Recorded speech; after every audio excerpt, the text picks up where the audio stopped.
The West Tigers podcast is brought to you by the West Tigers Podcast Forum. Have your say on anything to do with the West Tigers. westtigerspodcast.com.au.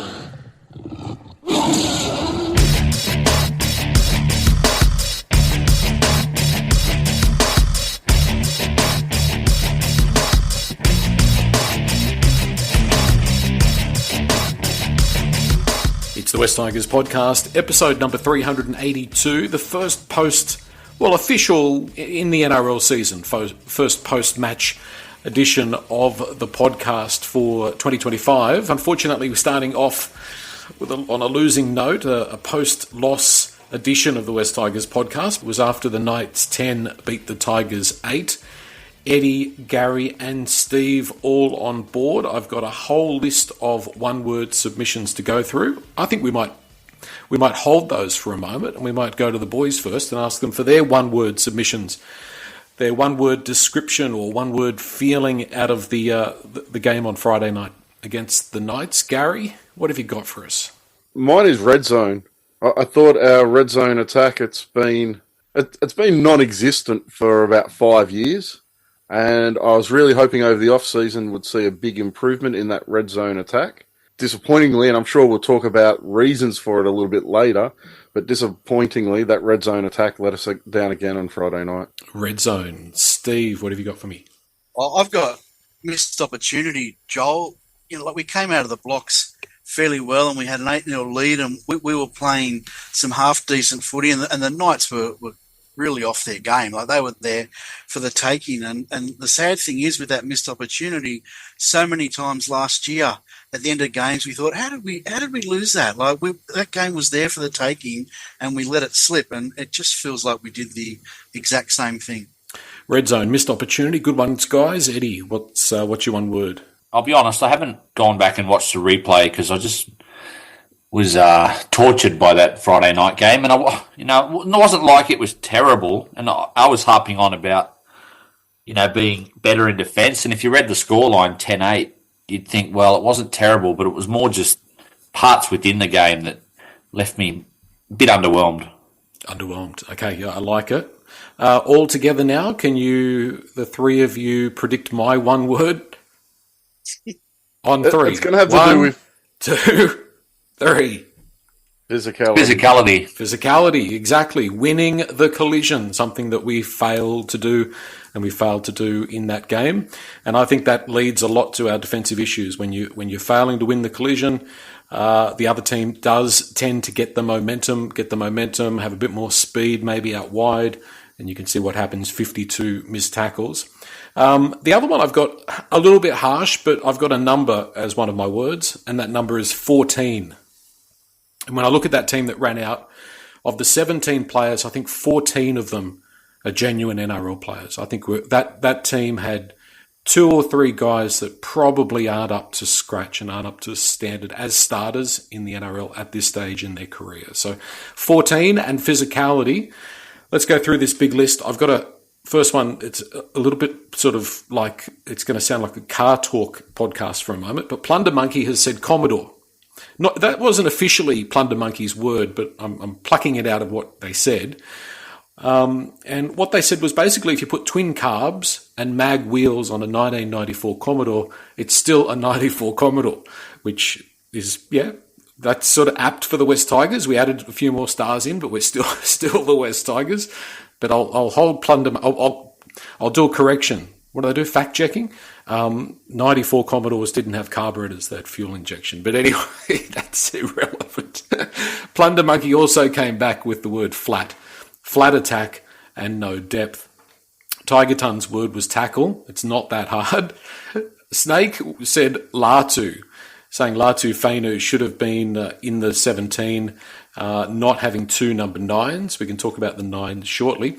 Mike's word was tactics. We went away from what we did when we scored first try and tried to bash them up the middle. Teddy S's word was ingrained. Our season is over. So that's going off very early there, Teddy S. Farmer. That sounds like Eddie. That does sound like Eddie. It's his alias, I think. Farmer Rando's word, and Farmer Rando new to the West Tigers podcast forum, shape, utterly useless attitude, especially in the second half. Dirty Reds didn't use a word, they used a letter. The letter is D for defence. Tiger Town SFS, structure, or more accurately, a lack of. Tiger Tragic 56, deceptive. We should have lost by 20, saying the scoreline was deceptive. Peter A's word was ambiguous, saying, look, there were positives and there were negatives. Jedi Tiger's word was disorganised. Mac Tiger's one word, conservative. We didn't use the ball enough. We were too conservative. JH98's word was one. It's only round one, and we're still missing half our spine. Tigersman, overwhelmed. We had things go our way, but fired blanks. Redman's word was insipid and worrying in terms of our attack. Rach09, the word from Rach was flat. We were flat in attack, and she was feeling flat after that performance. I was too, and everybody that was walking out of Campbelltown Stadium, you could feel it. The energy had been zapped out of the room. NatMax78's word was energy. We seemed to run out of it. Lorenzo was unimpressed. Illawarra Tiger, deflating. Mercy Rule used an acronym, WTAF. Most people would agree. Davo81's one word was uninspiring, a typical West Tigers performance. Barra's word was impotent. Kenny4517 coached. We looked uncoached. Canberra Tiger tactics, poor plan to give the ball to Galvin and just hope for the best. Look like we have no tactics. Boon Boon's word was better. Excited to see Toa, Buller and Appy back into that team. And Crocodile Roller, reality. I felt very disappointed and frustrated, as we all did. Do you want to start? I think it's only going to take a small amount of time, but can we start with a few positives? Gary, positives. I'm going to throw Jarrell Skelton's game in there as a positive. Terrell May. What can we take away? What can we take some heart from? Yeah, I thought both Jarrell and Terrell were absolutely fantastic on Friday night. Terrell May, I think it was something like 180 metres in 66 minutes, 30 tackles with no misses. Like that's a forward leader performance from him in his first game at the club. I thought he was the best player for us on the field, and I thought Jarrell, he ran over for about 210 metres, I think it was. So he had a fantastic night as well. So there were a couple of positives. I also thought Hunt, when he came on, I thought he provided some impact through the middle and contributed really nicely. I thought that was when we looked our most dangerous, when we were playing off the back of a Hunt play the ball.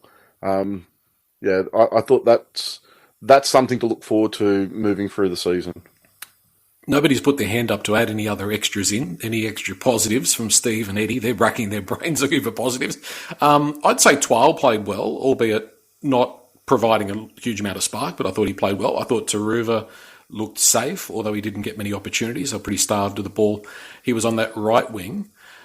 Steve, you and I sat together and watched the game from a very good vantage point. I think that we sort of mentioned in the game that we thought, as much as we liked the way that Terrell May was playing, his play the ball speed seemed really slow. Does that still stick with you? It does. Like I actually spent a bit of time looking that up this weekend after the game. Can I just, before that, I just want to emphasise our first middle rotation was the real positive takeaway for me. It sort of follows on from what Gary said. Hunt and Bird, when they come on, we look quite dangerous and definitely were driving through the middle more. But we had, and like you've thrown this to me, I know we're talking positives, but we had the slowest play the ball speed across the whole competition this weekend. At 4.5 seconds was the average. Now, once the season gets going and teams get their mojo, it's not unusual to see teams around 2.7, 2.8 seconds play the ball. So that's good. The average this weekend was around 3.4, 3.5 seconds per play the ball. So we're a whole second behind, which might not seem a lot. But when it's consistent across the 80 minutes and you are a second slower every time to play the ball, you're just not getting that momentum. And I think we'll have, I think that will improve this week when Appy comes back. I think he will he will drive that in the ruck a little bit better than our hookers did this week, in getting guys to their feet. But you're not going to get that momentum and be able to and get our halves to attack well when we are not getting their defensive line marching backwards, and you can't get them marching backwards with 4.5 seconds. It was actually the only ones that were under 4 seconds in our forwards on Friday night were May and Hunt. They were around that 3.5 second mark each, which, looking at the stats for the rest of the teams over the weekend, isn't too bad. Which means someone's at 5, Gary. Yeah. Well, I think Luai was at 6, was his average play the ball speed. So that's from memory. But you're exactly right. And a lot of those words we heard in the opening, I think it all comes down to a similar starting problem. And Joel mentioned our inability to win the collision.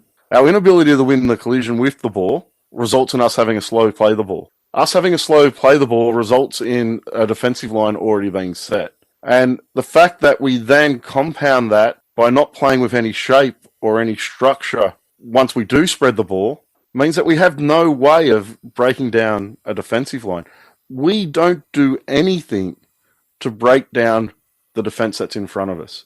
We have a slow play the ball. We then don't run the block plays and the sweep plays that every other side in the competition is running. We shuffle it out through a very flat left and right attacking line that isn't really asking any questions of the attack. That's why you get to the point where Luai shovels it on to Galvin, and on the third tackle, Galvin's putting in a kick because there's no options inside or outside him. We haven't created anything to create space for our playmakers to play in. And when you compound that with the fact that, and Twal set up our only try with a really nice offload, and that created a bit of space and a little bit of confusion in the defence.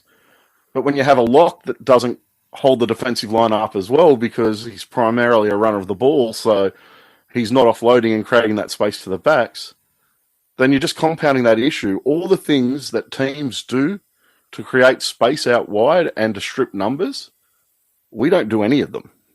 And that's a real concern. And I don't want to be too negative on this podcast because it's round one, and hopefully these things will develop, and hopefully Buller coming back will allow us to run sweep plays a little bit better, because as we spoke about last week, Mason plays more through the middle. So hopefully that all fixes up.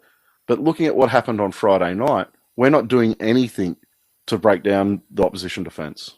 Just on that point, because I think it's a fairly nuanced conversation, this play the ball speed, because you look at the stats and you say, well, our forwards are playing the ball in 4.5 seconds, so they're not getting up quick enough. But I think you're pointing a little bit towards the fact that either the game plan or the halves weren't setting up enough plays where you're getting guys on advantage. Because even the Newcastle coach in the press conference, I think he mentioned the fact that we were ready for them to be really conservative out of their own end. So if you're just going one out all the time, it's not like we were throwing, like you said, any shape at them. There was no block plays. There was no, wasn't a whole lot of second phase play. So do you think it was more, are you more concerned that it was a game plan sort of coaching simplicity that got us that poor play the ball, or was it forwards not working hard enough to get up quick enough, or is it the halves not throwing enough at them? Look, I really think the only forwards we have that have significant impact consistently is May and Hunt. And Hunt's spending, 20 minutes on the field. So for the rest of that time, you don't have Hunt, who I think gives you that greater impact. For me, nowadays, the play the ball speed is determined in the collision. It's about that first contact. If you win the collision, you're able to put a player on his back and slow down the play of the ball. If the attacking side wins that collision, he's able to get to his stomach and get up and have a quick play of the ball. Possibly, if he's hitting it hard enough, he's knocking a couple of guys out of the tackle as well. So that creates more confusion in the defensive line. We still, Terrell May's figures are fantastic. He's not a guy that hits that defensive line really hard.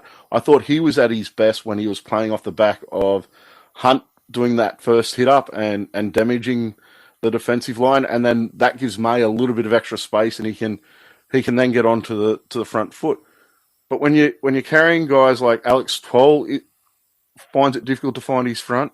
Alex Seyfarth playing out on the edge really finds it difficult to find his front and get a quick play of the ball. These things really impact. So, and it's that initial collision really impacts how you can attack a retreating defensive line. Attacking retreating defensive lines is the easiest time to attack because they're going away from you. We've got defensive lines, and we talk about line speed a lot. We've got defensive lines coming up at us really quick because they're getting their defensive lines set so quick. The thing is, one doesn't happen in isolation to the other, Eddie. Like your point was, is it the play the ball speed or is it the lack of a game plan, right? Well, it's both. There may not be a constructive game plan there, and it's not apparent that there is. But even if there is, if we're not, as Gary just said, if we're not pushing through the middle and moving quickly through the middle, then the halves are stuck. It doesn't matter how well they set up. Right, that like when you play the ball quickly, you're doing two things, right? One, you've got a defensive line still going backwards, but also you've got a defensive line that's compressing, right? They're getting dragged in, right, because of the pace of the game, the flow down the middle of the field. So when that doesn't happen, the defensive line gets set back and wide, and no matter how good your halves are, unless you're a freak like Turbo was. I don't know if you saw that game. He took a ball one wide, right, like a front row hit up, and just went straight through them, ran 50 metres and scored, right, or passed off and they scored. There's not many blokes who can do that, right? You need the momentum, and you need to bring compact that defensive line to give yourself that space out wide, and so one doesn't happen in isolation of the other, in my opinion. And to go back to that coaching, I think it's. Game plan wise, I think it's obvious we're not trying to run those block plays. I don't think we saw many during the preseason. We didn't see many on Friday night. I think it is a tactical decision that we've probably made to play a flatter attacking line. You have a look at the depth that some of the teams were getting over the weekend, and we just don't create that depth. And we're not doing anything to assist those halves. And I'll be honest, I thought Galvin was quite poor the other night. But all we were doing was shuffling the ball out to him. Luai spent most of the game just feeding Galvin the ball. And Galvin had, in my opinion, had too much ball the other night. But he also had ball that he didn't have anything to do with. How do you create? And a lot of the times he was sweeping around onto the left side when Luai was already sitting on the left and we're playing down that short side and just running ourselves out of space. And Joel and I had a conversation on one of these pods a couple of years ago where we spoke about how slow and clunky our attack was, and it's all the same issues that were there then. We're not winning the collision. Back then we were running block plays, but they were slow and clunky and cumbersome. Now we're not even running the block plays. I think there may be a belief that we can kind of change how teams play football and go at teams with a flat attacking style. Well, hopefully Appy and Buller coming back helps that because it looked very flat and we didn't look like scoring again after we scored that first try, which came off a offload and second phase play. Yeah, no, the Knights were just swatting us off. They just knew what we were going to do and they just kept making the numbers. But if you look at the better teams, if you look at Melbourne this week, who made their name with that flat attacking line, different era, different teams. But if you looked at them today against Parramatta, the backs with that depth then come onto the ball straight and hard. There's a lot of straight and hard running, whereas our guys are getting the ball flat-footed. They're just getting the flat-footed and trying to do a dance and trying to make something happen every time. It's ridiculous. It's multiple runners too, Joel. Right? That's a huge point to make, right? It's not just one runner coming onto the ball. Like they've got multiple options to choose from, which keeps the defensive line guessing. Right? And that keeps the space between defenders when you do that. We don't have that. Like I actually thought early in the game we looked good. I liked seeing I like seeing Luai and Galvin going left and right and being first and second receiver. And it looked like we were going to try to spread the ball and sort of run them around a bit. Early on, it looked all right. But then there was nothing came off it and no one straightened the attack.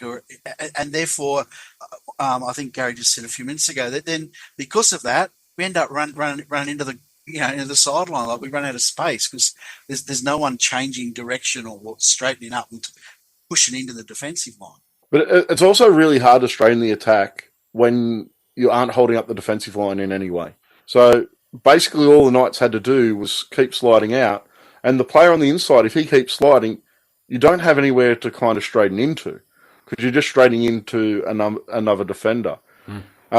That's where a ball-playing lock can be of benefit because he just holds that defence up a little bit because he's a threat to run and he's a threat to pass. If he's a genuine threat to run, the defence has to hold off your halves because they've got to make sure he's not going to run for 15 metres.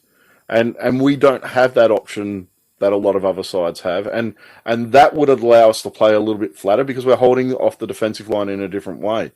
But at the moment, I struggle to see how we're going to stop those defences just sliding along with our players who then get pushed towards the corner. It's just like I was watching the game on the hill, Joel, and like we're talking, like if you look at the stats, Newcastle had 7 line breaks to 1. So like they really, if they had held the ball, I think they completed it less than 50% on the first half. So like if I was a Newcastle fan, I could say, yeah, we were terrible, but we could have scored 5 or 6 tries. Whereas I look at us and I think we scored 1 try, but we really didn't look like scoring any others. I'm still concerned about just a lack of speed throughout the whole team. So like even that watching when you're behind the post, you can see when Kalen Ponga and Fletcher Sharp are moving into shape, even when they don't have the ball, when they're moving into that shape, that half-second extra speed to get on the outside of defenders or create a bit of panic. I just don't know. Like we've addressed our issues with sort of go forward in our own back zone with Skelton and Taruva. But I still look at this side and I think, who's got the speed in this side in the halves or in the back line that's going to create a little bit of, space at the moment. Yeah, no, I tend to agree. You used the word underwhelming, and I think that's a good way of saying the Galvin and Luai partnership from what we saw for 60 minutes of that game was underwhelming. I don't think that's an unreasonable thing to say. But in the first half, I thought we looked good. We started to struggle towards, and it's ironic, Steve, because I agree with you about we made the changes and Royce Hunt came on, but I thought we actually sort of became more clunky at that point. And I said to you, we really need half time to come. And you could tell that Adam O'Brien, the Knights coach, was really upset and frustrated. He's given them a real blast at halftime. And they got better as the game went on, and we got worse as the game went on. That's my worry about all of this, is that they didn't respond to the coach after halftime. I think I'm going to ask the question. I'll just see if you guys agree. Was it a misstep, Gary, to not run Luai in that trial against Parramatta, to give him the chance to get that game with these new players under his belt, to get that game with Galvin? Should, in hindsight, he have played? I think just having a look at the combination between he and Galvin on Friday night, that's still really developing. They look like they may have just met each other on Friday afternoon. So I think more time with them actually playing together on the field would have been of benefit. I think it's going to be a learning curve for Luai because a lot of new players, a lot of guys he's got to get used to. He needs to do it quick because we can't be 0-3 in a couple of weeks' time. This is something we've got to get sorted out pretty quickly. Was it a misstep going with Tristan Hope at all in first grade, let alone starting the game, Steve? I thought, as I said to you, when we were sitting there, I thought he played pretty well. And I thought we struggled more when Talon De Silva took over at dummy half, albeit he looked a little bit more threatening with the ball on a couple of occasions. Yeah, no, I think Talon De Silva's given us a lot more in attack than Tristan Hope could. I felt that Tristan Hope we found out that he's probably not quite up to the standard from my perspective. But I will say De Silva's got a lot of work to do defensively. His first contact with defence is quite poor. And he missed a lot of tackles in the middle, as did Pole, which was not good. But can I just go back to your point? You started off talking about Luai and Galvin. So I just want to make a couple of points on that, right? We're going to see it with Galvin. Galvin's 19 years of age.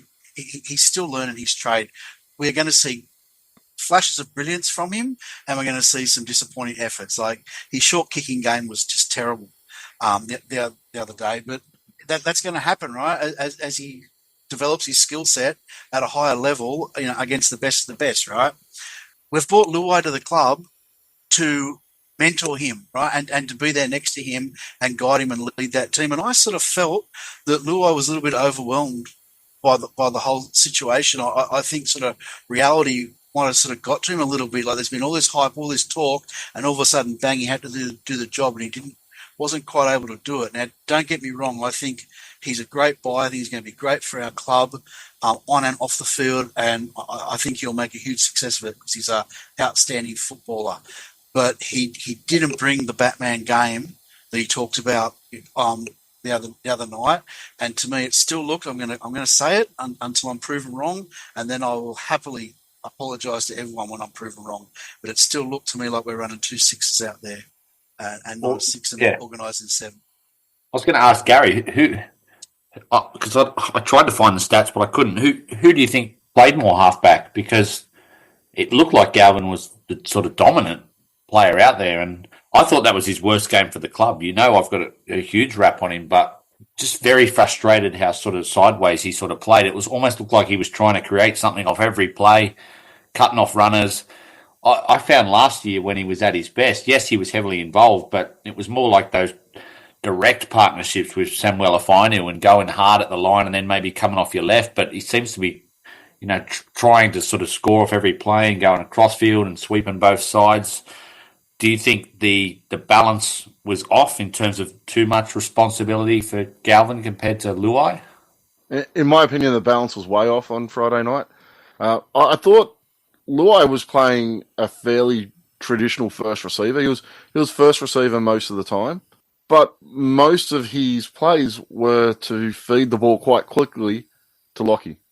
And I would have liked to seen him take the line on a little bit more himself, engage the line before and try and create some space for Lockie on an edge, which I didn't think he did very well the other night. And look, my hope with it is, like we spoke last week a little bit about it, that whether with the occasion and coming across, he'd try and do too much. I think he may have tried to do the opposite of not trying to dominate the side and really be that main person and assist the players around him. I want him, like, if we're paying him $1.2, $1.3 million, I want him dominating that ball. I want him getting the ball. I want him being that chief playmaker. I want him to have the ball in his hands more than Lockie Galvin. And I think the most dangerous he kind of looked, in that last 5 minutes, he did take the ball on a little bit more. He did use a little bit more footwork around the tired forwards. That's what we need from him. I don't want the majority of his play to be feeding his 5'8". Well, I want that's what I'm saying. That's what I'm saying, Gary. That's why I said, to me, he looked overwhelmed. He looked like it just all got too much, like all the build up, all that. But can I ask you guys? Is there any chance he carried a slight injury into the game, and that's why he didn't play the trial before? There was talk he was injured, wasn't there? He had a quad injury coming out of the camp that was from the video, and he got sent away for scans, and so I think it definitely is a possibility. Maybe it is still niggling him a bit, and that's why he was primarily feeding off to Lockie. He also the kicking was shared fairly evenly, so he was still kicking, but I think it may have just been not wanting to overplay his hand the other night, and by not wanting to overplay his hand the other night, he may have underplayed it. In my opinion, definitely underplayed his hand. We need a lot more from him. He needs to be that main playmaker. Eddie, on a non-unrelated topic, our kicking game I thought was poor all night. I mean, you mentioned Galvin and those grubbers; they were shocking, and it's not going to work. And Luai with his midfield bombs that kind of went nowhere, and short dropouts that just handed the ball back to the Knights. So the kicking game was a shambles. I was going to Eddie, but Gary wants to say something. So jump in, Gary, and then your turn, Eddie. Yeah, I just want to say I think that those bombs were a tactic for Kalen Ponga. I think it was trying to get the ball high and get the defence down on him to kind of limit his time with the ball, because that's the only reason I can see for it. But like we'll bomb him from our own half.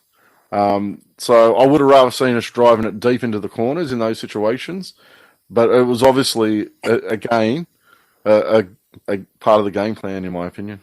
I don't think that's an unusual tactic. If you watch a lot of teams play now, the set, if it's a standard set, ends about halfway, and you're trying to get as much hang time as possible so you can get down there and pin them inside the 20.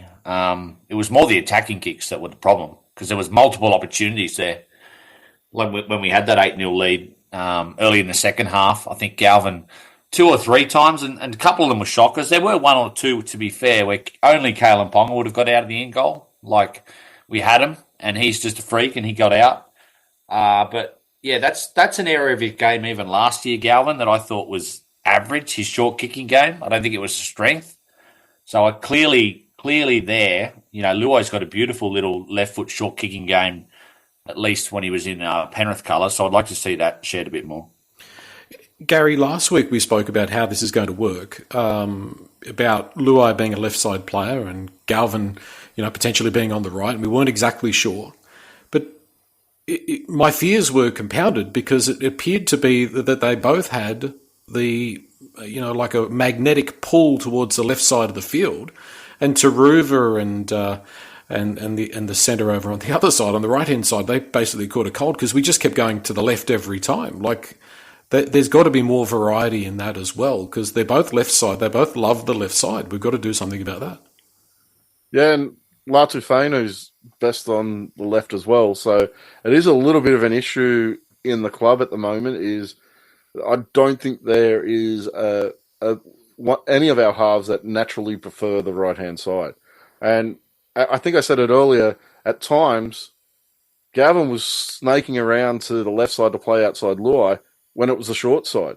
And we actually had no halves on the right side, the long side of the field. So I think those comments about that Luai said about a week ago, where he said he didn't know which side they were going to play. I thought he was just hiding and joking a little bit. But it looked on Friday night they still hadn't worked out what sides of the field they were playing. See, there are some. I'll read the forums, and there are some fans that are after Galvin. Like, is he playing selfishly? Some people think that he's hogging the ball, or is it maybe he needs a coach that can rein him in a little bit more and provide a little bit more structure in the game plan? Because it was obvious last year, every time Benji or Galvin spoke, it's just play what you see. Lockie, just play what you see. Whereas now there's a few more sort of big dogs in the team, at least on paper. And teams have obviously got more homework on him, so he's not going to surprise them. But I don't think he's playing what he sees. I think at his worst, he's robotic, where he's making up his mind at the last moment to do something, and he's not actually playing eyes up football. That's what leads to those grubbers and that sort of panicky look of I don't know what to do with it. So I'd like him to have a little bit more time on his side and to look at what the defence is doing and play a little bit smarter.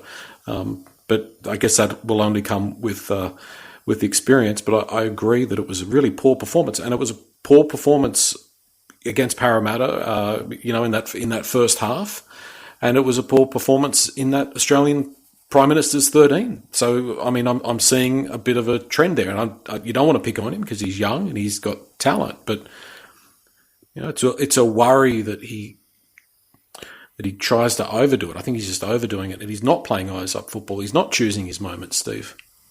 I think that the best he's looked and the best our halves have looked, and it's a very small sample size, obviously, was in the trial when Galvin and Dewey were there together, and Dewey did rein him in. And we mentioned on the pod that I was on there a couple of times, we said that we thought it may have been that Dewey was given that job at halfback to try to bring Galvin back a little bit, but it certainly didn't happen on the weekend. That we've already mentioned it tonight. Like Luai's just got to take control and demand the football, and Galvin has to just sit back a little bit and choose his moments. But that's going to come with maturity. You know, he's so used to doing what he wants whenever he wants to on a football field. So it'd be so hard for him in the moment not to do that. To have a little more discipline and choose your moments and, not be in such a blind panic all the time that we have to score points every time we get down there. You know, there's no building pressure. There's no classic strategy of winning a game of rugby league. It just seems to be throw caution to the wind. You know, it's ad lib and ad hoc all the time. But that's the thing, Joel. That's been our problem. That's been a problem in our club for years and years. Our inability to control a game, bring a game home. Now, I'm not suggesting at 8-0 you shut up shop and just kick to the corners and bring the game home. You got to keep playing footy. But we chronically are unable to take the game from a winnable situation to actually then getting the win by good structured football. And that's Batman, right? I'm not saying that being a smart ass. I'm saying that that's a game manager. That's what Luai's got to do. Right? That's his job to do that. From 8-0, the way the Knights were playing, we should have controlled that game. Gary, contrasting and comparing with the Penrith team, and I know it's very hard because that's a team that's won 4 premierships and we've won 3 wooden spoons, but at Penrith, Luai has always had Isaiah Yeo there as that ball-playing, world's biggest halfback at 13. I mean, that's a big adjustment, but it's funny how we picked Twal in that spot, who's like the yin to Isaiah Yeo's yang, you know, like it's a completely different kind of player. Is that somewhere where our attack is also suffering a little bit by having Twal, who's not a noted ball player there?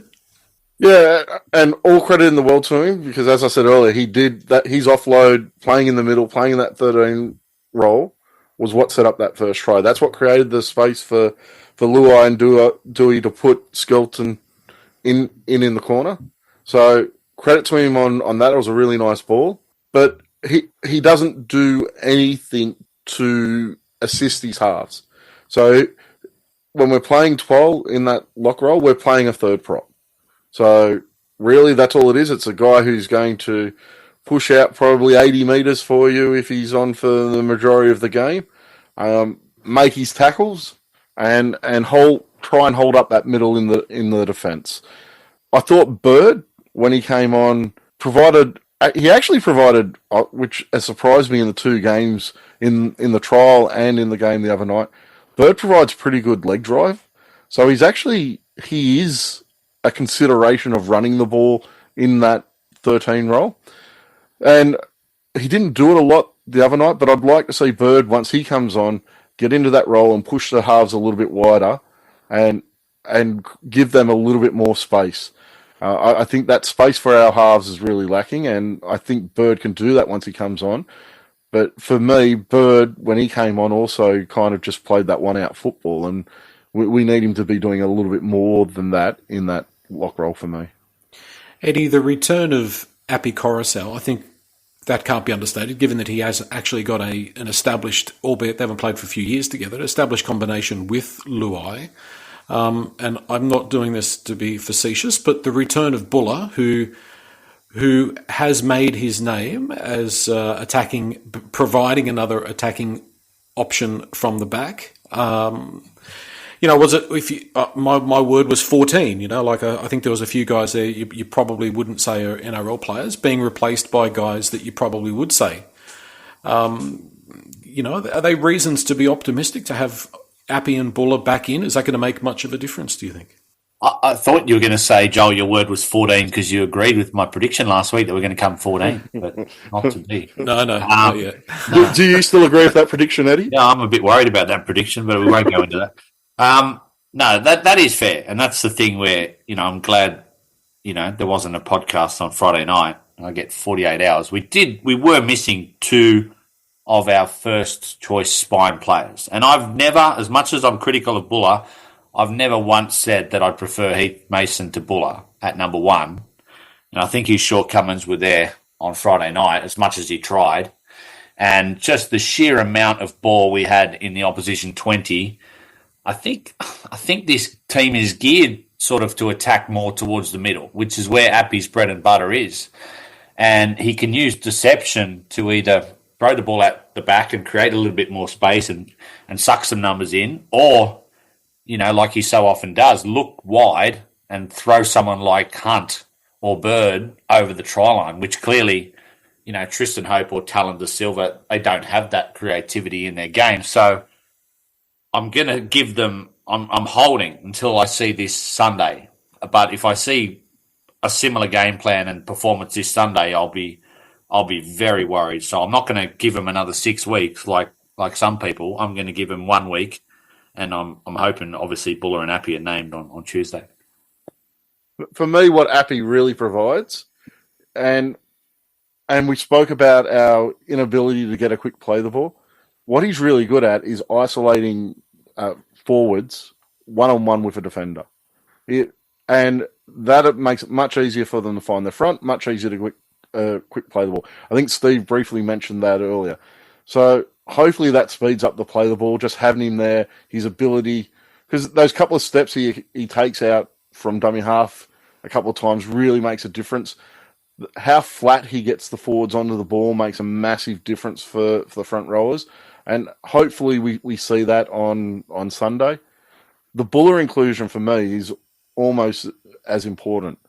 For me, what Buller provides is his bread and butter is that sweeping play. That's the difference between him and Mason. Mason plays more through the middle. And when he did chime into the back line last week, it looked very clunky, very awkward. Buller, the way Buller sweeps, that gives you options. That means that those lead runners, those second rowers you have running out wide, they're a threat to get to the ball. If the defence bites on them, you have Buller sweeping around the back, and that creates space. And for me, I think our shape will look a lot better with Buller playing at fullback because he tries to create that extra man.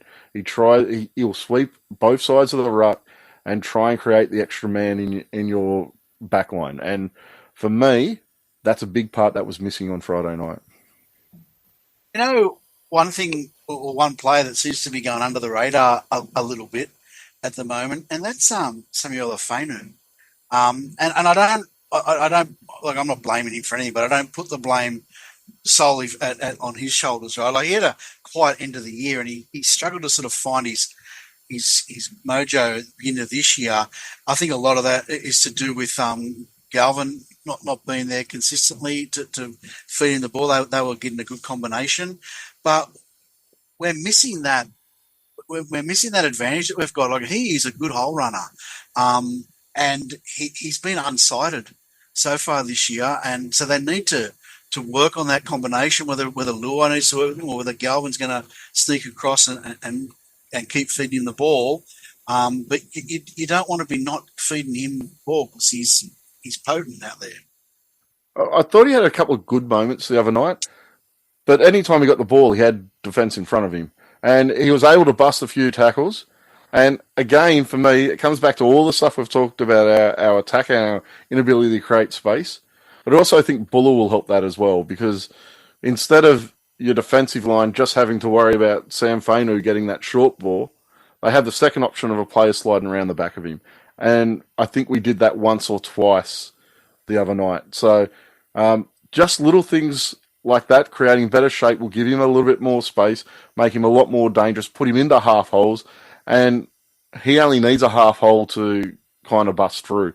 So, like, I know I was quite negative and quite dismissive of our attack the other night. I am like Eddie. I am holding on that until we see what happens on Sunday. If we're still playing really flat and showing no shape on Sunday against Parramatta, then I'm going to be really disappointed, and I'll be 100% reassessing where I think we are going in this season. Yeah, has it been a bit of a coaching misstep, do you think? God love him. He's a good guy, Benji, but, and he's definitely trying to be fair and reasonable and, a player's coach. And you kind of get the feeling that Hope and Faigatu got their spots in that team because they trialled well. But playing well in a trial against State Cup level competition, is a different thing to playing in the NRL. Like, was that a bit of a coaching misstep? Some of those selections, not going with a bit more experience in the centres and throwing a rookie in, albeit a 27-year-old rookie, but an NRL rookie, into such a, because it is I still believe it was a pressure cooker game. It's a game that the club really needed to win. It's going to be one of those games that at the end of the year we might go, geez, we wish we had those 2 points from the Knights. Do you think he's trying to be, I just think, Joel, I just think that, I mean, it's a problem, but what's the solution? I don't know what the solution is in that selection at the moment. I think it's more where I'm worried about Benji. It's not so much his selections, because round one especially, you're looking to send a message to your squad, and we don't know how they've trained for the past 4 months, but you're looking to reward guys who have been the hardest workers and stuff like that, because you're trying to get guys on board. So I don't know if maybe that was a reason he went for Hope. Obviously, with Naden and Olam disappearing, I don't know what other choice there is but to play Fatape. I actually thought he scrambled well. He's clearly outclassed against Bradman and Best, but he at least kept him out of the end. I was going to call it the end zone, out of the try line on Friday night. But yeah, I don't know. I'm just worried that our squad. I don't want to go down the rabbit hole, but I think our squad still. We've said there are holes in it, but I still think it could be the worst backline in the NRL, because I just don't know if there's any speed there. We're talking about quicker play the ball speed and trying to create space and stuff like that. I just don't know if there's enough speed there, and the forward pack's improved, but there's still, I'm sure Gary would agree, once you're starting Twal and Seyfarth, your pack is still limited. I'm more worried about the forwards than I'm about the backs, to be honest. We'll talk a little bit more about the backs in a moment, Steve.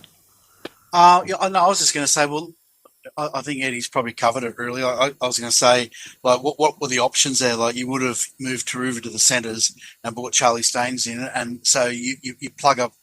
You potentially fix a problem if you think Fatape is a problem, but then you got Staines bringing the ball back, and I don't think he's shown any form. So you create another problem by doing that. And the other option is, if you don't go with Appy out, you don't go with Hope, what do? You put in Fainu, and I don't think Fainu is the answer as someone to come on to give De Silva a break. Like, you're bringing him in as a third half when you're trying to get a combination with Galvin and Luai going. So I don't know that there was much of an alternative. Like this week it'll be Toa and it'll be Dewey.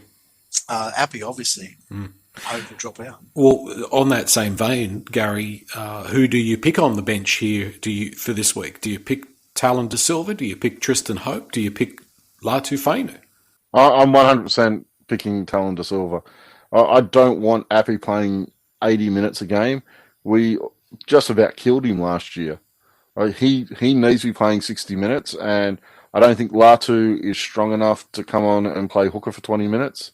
And I thought Hope tried really hard the other night, but I thought he was just a yard off the pace. He's been playing Queensland Cup for the majority of his career for a reason, and it was great to see him get his debut and get an NRL game. But if we have to rely on him for the majority of the season, then I think it's going to be a real issue. We need talent in there to be able to at least create something in that role.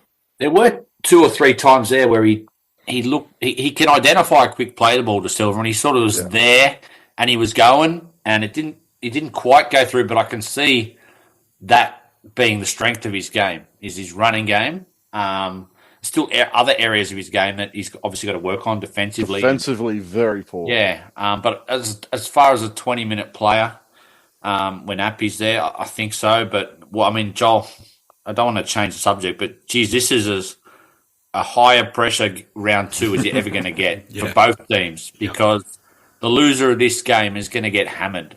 And you can see what's coming. And I won't be the only one to have a meltdown if we go 0-2. There'll be Tigers fans melting down everywhere. It may be the biggest one, though. Yeah, it will be if we lose this game. And, I mean, you can say Parramatta were hopeless, but, I mean, they still won the second half against Melbourne. They scored 3 tries. So the ironic thing is they're going to go into this game as underdogs, which is, a horrible situation for us.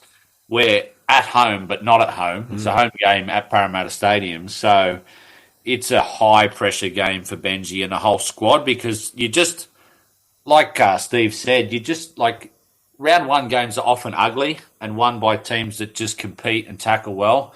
And if we had won 10-8, you just draw a huge sigh of relief and the squad gains confidence just through the winning together. and singing the song and turning up happy to training on Monday. But if you lose this game to Parramatta, your season's quickly going to start slipping away. Yeah, no, it is. It is like, it's not spoon bowl. It's kind of like the grand final for both teams, isn't it? There's a lot of pressure for round 2, and I'm glad we got a few guys back. I still, looking at the forwards and the backs, I still think we're missing a couple in the forwards. There's still a couple of spots there. We need a little bit more thrust off the bench. No disrespect to Royce Hunt. We need another Royce Hunt, and we need another back rower. We need someone that is more impactful on that right back row edge, Steve.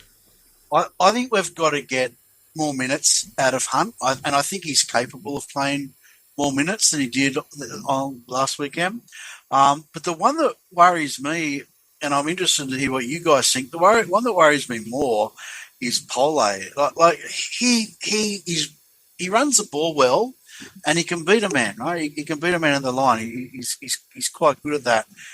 But he gets isolated in defence, and he misses first up collisions a lot.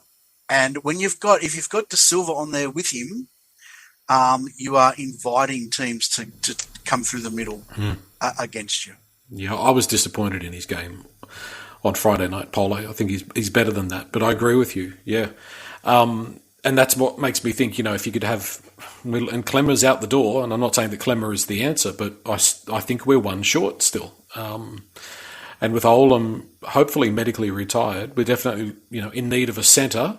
Taylor May was there, Gary. Apparently his court case is this week, which could land tomorrow, could land, or today, because this podcast is going up on Monday. But correct. Now we're really confusing people. But his court case is on Monday.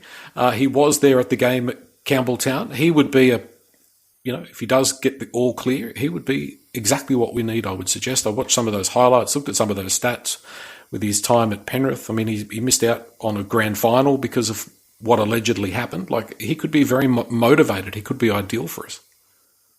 Yeah, and I think there is a desire amongst the May boys to play together. It'd be a little bit of a reluctant signing for mine, just due to the outside noise that's surrounding him and the allegations against him. But he's exactly what we need to come into the side.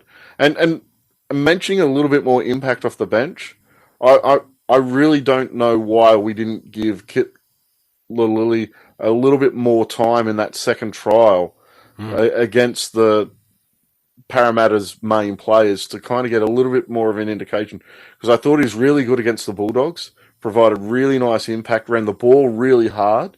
And Sione played 15 minutes or something on Friday night.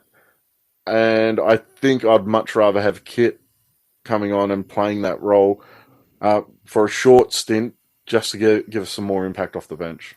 Yeah, well, Sione he's proven that he's not an impactful player. He seems to be a good, reliable player. He'll make his meters, he'll make his tackles, but we've kind of got enough of that, don't we? Like, we need some strike, and Lilly does tend to offer that, albeit still green. But I'm hearing what you're saying. I think I would have picked him, especially given his performance against the Bulldogs in that first trial. I thought he was, we both thought he was really, really good. When you've got when you've got Terrell May providing 66 minutes and running for 180 metres, you really don't need another guy who, like, May does have impact, but his main role is to get you down the field and get you around the park, and he does that really, really well. We don't need Sione to kind of come on and fill that role for 15 minutes. That 15 minutes would be better used with someone who can provide some more impact. I also just wanted to give a mention, because I haven't really seen any coverage in the media, but I want to give the people of Campbelltown and the West Tigers fans that got out there on Friday night, like half an hour before the game, it looked like it was going to be a pretty poor turnout, but everybody went right at the last minute, and it turned out to be a good and vocal crowd. And I thought the way that the club handled the on-field stuff, like, I thought it all worked well. It felt like we've sort of turned the corner, and people are still continually getting out to Campbelltown, Eddie, and supporting the team, but it's just so hard to see them consistently walk away disappointed. I know we can't win anywhere, but Campbelltown just seems to be such a graveyard for us. It's so sad to see. Yeah, I think it's 2 out of the last 14 wins there. So, yeah, it's all that old crap debate about, Leichhardt's got better atmosphere. I don't really buy into it. It was good atmosphere there. They got behind the side. I just didn't produce. And yeah, I thought the game day stuff was pretty sharp. I don't know if they got a new ground announcer there or whatever. And I saw Richo. He's looking sharp, actually. He's lost a lot of weight, Richo. So he looked ready to play almost. Hopefully we're not that desperate. Normally, Eddie, I'd be saying that you're overreacting with your comments about next week is so important, but I just you're talking about the crowd and keep people coming out to the game, and I got to agree with you, mate. Like this is so important for us. We've had this amazing off season. The club have done so many good things, led by Richo, and there's a whole new team there, and the drums and the walkout and the run-on song. It's all great stuff, right? And there's this anticipation around the club that hasn't been there for so long. But man, just what you're saying, Eddie, 3 losses in a row, and it's all gone, right? Because people are just going to lose it so quickly. And, like I don't want to, right? I want to stay really positive and be there, but I'm the same as everyone else. But you're like, sorry, like Gary's going to go, but we're the diehards, Steve. We're going to watch it. But there's a lot of people that are just 100%. At this time of year, they're going, okay, let's give us 2 or 3 rounds, Tigers. Let's see if there's any difference. And if they lose the first 3, it's just back to the diehards again. That's all that's left. And it's not just us. It's within the club as well, right? Like these blokes, they're just young blokes, right? And they're here and they think it's going to be great, and they think that the club's turned a corner. They go into what losing dressing rooms are like. I imagine, Eddie, more than most what losing dressing rooms are like, right? And you lose your enthusiasm to play pretty quickly. And you only have to have the edge come off, and that's the end of it. And with the fan base, it's a scarred fan base. Even the other night, I thought the atmosphere was really great for the majority of the night. But there were moments in that game when Newcastle were getting on top, where it was really quiet. And I'm not saying that's because it was down at Campbelltown and Leichhardt would have been any better. But that negativity in the fan base comes in really, really quickly. And I think that's an issue that a couple of wins will help. But a couple of losses will definitely make that worse. Yeah, I was sitting here thinking to myself, I've seen this movie before. This is a repeat. I've seen this. This is all played out many times before. Eddie, I'm going to stand up for you. You don't know an awful lot about losing locker rooms. Your cricket team won the premiership, didn't they? Well, yeah, we won one of the premierships, Joel. We actually played for about 8 premierships because we got 7 teams. So we won one of them, but Steve's right. We've lost a lot of games as well. But it's like any. Those photos weren't on socials, Eddie. Yeah, that's true. I'll send those throughout the week if you want, Steve. There's about 6,000 of them. But no, Steve's right. It's like any dressing room. Like once you start losing, players start chatting. Oh, it's his fault. It's his fault. It's his fault. So anyway, I know. If you guys are victims of being on the chat, where I will be negative, but I don't want to. I am going to make a prediction, Joel, that we will win this Sunday, and we possibly will win well. But yeah, I'm pretty nervous about it. Yeah. The only I was just going to say on the whole round, like usually round 1, there's upsets. It's sort of a level playing field. I just watched those games and thought, wow, there's 3 outstanding sides: Penrith, Melbourne, Brisbane. I think Manly's close to an outstanding side, at least attack-wise. As long as Turbo stays fit. Yeah, Cronulla's going to be good. And then the rest, like I watched that Dolphins-Rabbitohs game. That was pretty average. North Queensland were horrible. The Warriors were horrible. So there were sides that were worse than us, I'd say. But the gap between the haves and the have-nots, and I think the haves, there's only about 3 or 4 of them. And something to keep in mind is, if you look at that Newcastle team, and we did speak about this on the midweek pod last week, the Newcastle team is basically exactly the same as what you would have had if you played them in round 1 of 2024. Like, they are a very settled squad, and sometimes that makes a difference as well. Obviously, they've got one of the best players in the game, and I'm not making excuses. But if you look at the teams that lost or performed not so well, Parramatta comes to mind, and a few others that have had significant changes in personnel and roster in the last year or over this off season, they tended to not perform so well. Whereas the more established teams just got back into it. Canterbury, for example, was able to beat the Dragons, and Canterbury's a more settled team than the Dragons have been, where there's been a little bit more key players coming and going over the off season. So. Yeah, but I agree. It's a nervous feeling about this Eels game. There's a lot riding on it. There was one big positive, sorry, Joel, but the Roosters getting beat by 50 in round one. Like, that brought a real smile to my face. I don't know if we would have beaten them, but seeing them have a bad year would almost be worth, continuing to follow the game for the rest of the year rather than turning the TVs off if the Tigers are going no good. Yeah, and we had the double win of Bateman getting smashed as well, and for the Cowboys. But yeah, we didn't hear the cock-a-doodle-doo sound effects too much, did we, Roosters fans? Huh? So it's good to see. Good to see. All right, guys. Midweek pod, Eddie. That's going to be all yours. I don't know. I thought I might give Nick a go at hosting or something like that. Just trial him out, Gary. What do you reckon? No, seriously, don't do that to the world. Like the viewership, listenership would be terrible.